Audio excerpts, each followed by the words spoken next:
What frame rate should you film at when making sports videos? If you've always wondered the answer to that question, then you're gonna love this video. Hey, what's going on? My name is Peter Sarellas. I am a videographer and editor from Toronto, Canada. I specialize in sports videography. And today we're going to be talking about frame rates and their respective shutter speeds for use in sports videos. This video is going to be going over all of the popular frame rates available to you when recording sports videos, discussing the pros and cons to each of them, specifically pertaining to sports videography.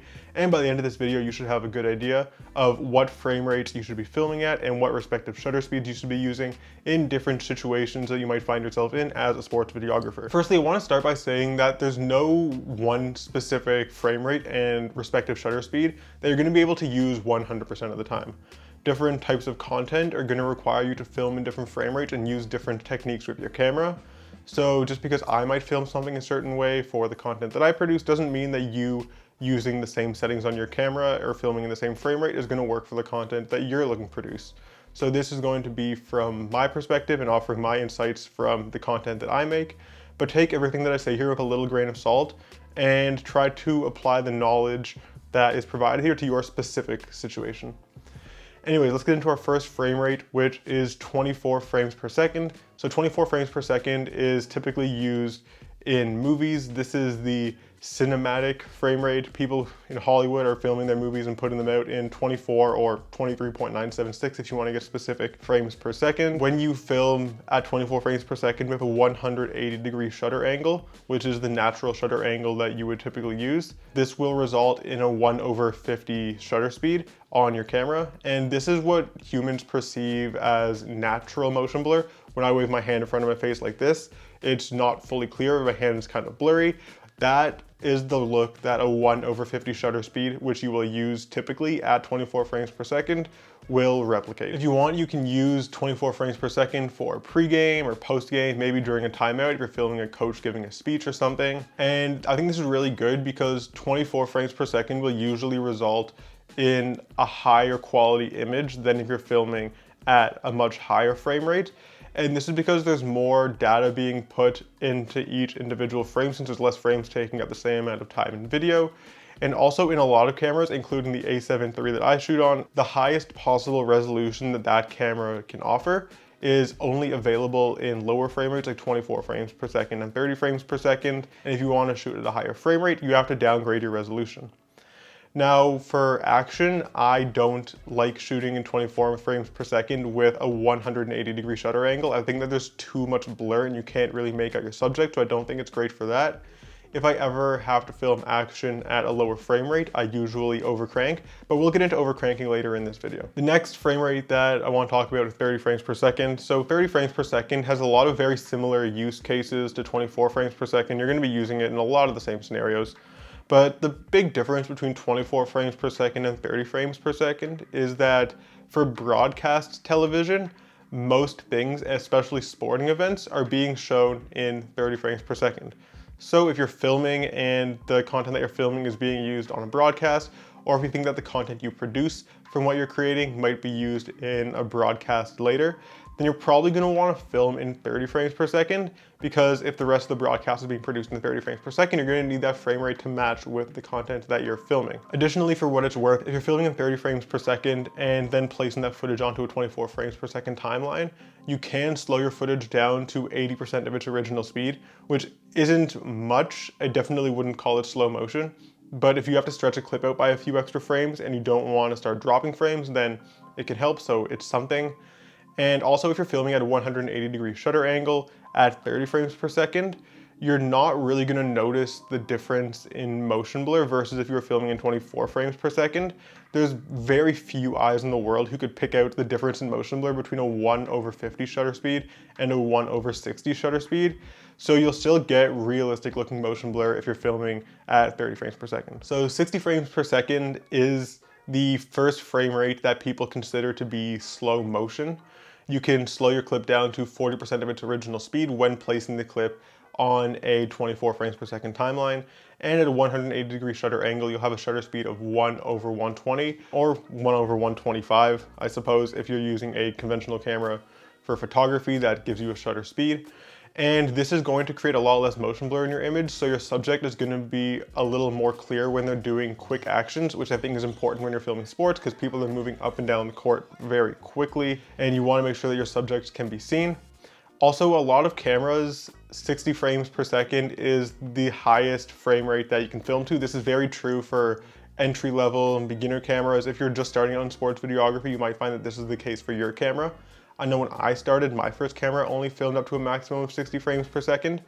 And although there is slow motion that is slower than this, I don't think that 60 frames per second being the fastest frame rate you can film in is prohibitive.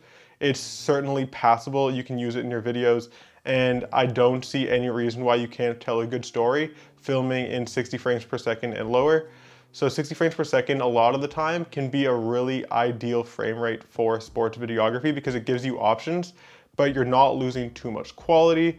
The file sizes aren't going to be huge, and you have the option of slowing down important clips when you want to. 120 frames per second is a super popular frame rate for sports videographers. I personally film in 120 frames per second 90% of the time when I'm creating sports videos. Also, with 180-degree shutter angle, your shutter speed will be 1/250 when filming in 120 frames per second. And this is enough to start really reducing the amount of motion blur in your image to give you that cool jittery effect that you see when you are watching videos on Instagram, for example. If you ever see those clips on Instagram where it looks like you're just watching a series of photos, but it's actually a video and they're happening very quickly, it's likely because someone cranked their shutter speed really high to something like 1/250 or even higher. And this is how they get that look that's become so popular. With 120 frames per second though, it is important to realize that the quality of each frame isn't going to be as good as if you were filming at a lower frame rate because the information that you're recording is just being spread over more frames. So you'll find that each frame might not look quite as sharp as it would if you were filming in 24 frames per second. To kind of demonstrate a practical example of this, I'll use the camera that I use all the time, the A7 III. If I'm recording in 1080p 120 frames per second, I'm going to get 100 megabits per second. If I spread those 100 megabits out to all the frames that I'm getting, that's 100 megabits per second for 120 frames per second, which works out to, I wrote it down, I'm not doing this mental math, which works out to 0.83 megabits per frame. Whereas if I'm filming in 4K 24 frames per second on the same camera, I'm also getting 100 megabits per second. So each frame is gonna get over 4 megabits per second, 4.167 megabits to be exact per frame if I'm filming in 4K 24. So you're gonna find that each 4K image filmed in 24 frames per second is gonna be sharper and higher quality than each individual frame filmed in 120 frames per second because there's just so much more information in the 24 frame per second recording. But this goes back to having to understand what you're filming for. If you're gonna need slow motion to make your video look really cool and put emphasis on like a crazy dunk that happens during the game, then you're gonna wanna be recording in 120 frames per second so you have that slow motion option. Because you don't know when the play that you need to slow down is gonna happen if you're filming a sporting event, but you wanna make sure that when it does happen, you've got it in the frame rate that you need to use it in your edit and make it look cool.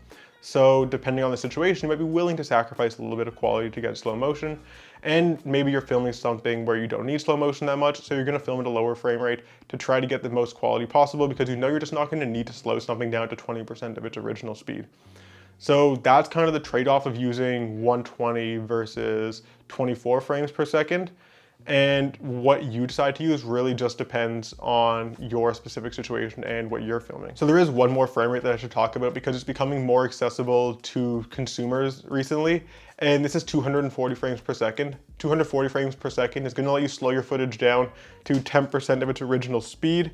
This is excessively slow, but it can give you a very cool effect that's not seen too often online. So I think it can be a good way to make your videos stand out. But to the point I was making earlier about quality, filming at 240 frames per second is going to result in significantly worse image quality frame by frame when you're doing a comparison compared to a 24 frame per second image. So you need to compare again what you're using it for and decide whether using 240 frames per second is necessary or if you can maybe get away with a slower frame rate like 120 frames per second or 60 frames per second. I think that there are some very specific use cases for super slow motion frame rates like 240 frames per second or higher. but I don't necessarily think that you should be filming everything at 240 frames per second, because you're just gonna see the quality of your videos decrease overall if that's the only frame rate that you're using. But when you're filming at 240 frames per second, your shutter speed is gonna be around 1/500.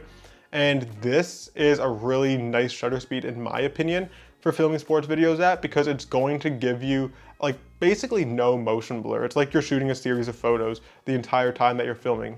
And it's gonna create this cool jittery effect. A lot of the time you'll see people on Instagram posting with video that's shot at 1/500 shutter, and it just gives a really cool look that I love. I personally use a shutter speed around 1/400 or 1/500 most of the time when I'm filming. So I think that the motion blur, or lack of motion blur that you'll get when filming at 240 frames per second is actually really nice. So now I want to talk about overcranking, which is a technique that I use a lot when I'm filming my sports videos. And overcranking is when you film at a shutter speed that's faster than a 180-degree shutter angle for your respective frame rate, which means that you're using a shutter speed that's faster than 1/double your frame rate if you're talking about shutter speed.